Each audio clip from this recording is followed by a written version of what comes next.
Amis téléspectateurs, bonjour et merci de votre fidélité. Le thème du jour pour savoir vivre, les rapports professionnels entre collègues. Dans notre vie professionnelle de tous les jours, nous sommes emmenés à côtoyer certaines personnes avec lesquelles nous passons le plus clair de notre temps. Nous devons avoir pour ces personnes un comportement qui dénote de notre savoir-vivre. Entre les collègues, il doit exister une franche collaboration, guidée par la communication surtout. Il ne faudrait pas que lorsque le collègue est au courant de quelque chose, qu'il ne met pas au courant l'autre. Il faudrait qu'il y ait une communication, il faudrait qu'il y ait vraiment des relations empreintes de beaucoup d'amitié. Et aussi, il est aussi important, n'est-ce pas, de se fixer des objectifs. Quand on travaille dans l'entreprise, il faut se dire qu'on travaille pour progresser. Il ne faudrait pas travailler pour régresser. Donc il faudrait qu'on ait un bon état d'esprit qui permettra à l'entreprise non seulement de progresser, mais aussi de gagner. Et beaucoup d'entreprises plus gagner, l'entreprise doit compter, n'est-ce pas, sur les employés qui travaillent en son sein.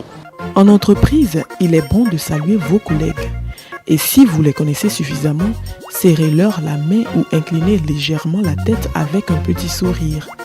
Si vous êtes fumeur, monsieur, ôtez s'il vous plaît votre cigarette avant de saluer une collègue. Et c'est à elle de tendre la main la première. Pour détendre l'atmosphère à votre arrivée, vous pouvez demander à ceux que vous connaissez le mieux les nouvelles de leur famille.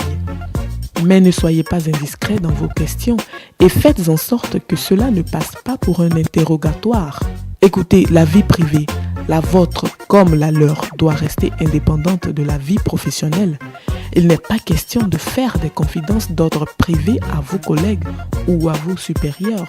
Ne tenez jamais de propos désobligeants à l'égard de vos chefs ou de vos collègues.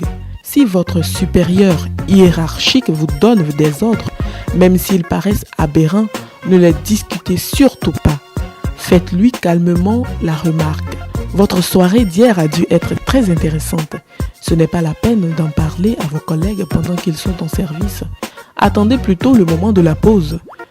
N'empruntez pas un outil ou un dossier à votre collègue sans lui en avoir demandé la permission.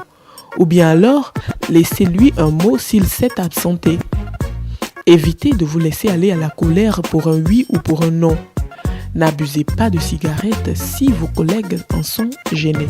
Madame, vous voulez rester belle toute la journée? C'est normal, mais n'en abusez pas. Avoir trop souvent votre rouge à lèvres ou votre peigne pourrait jouer en votre défaveur.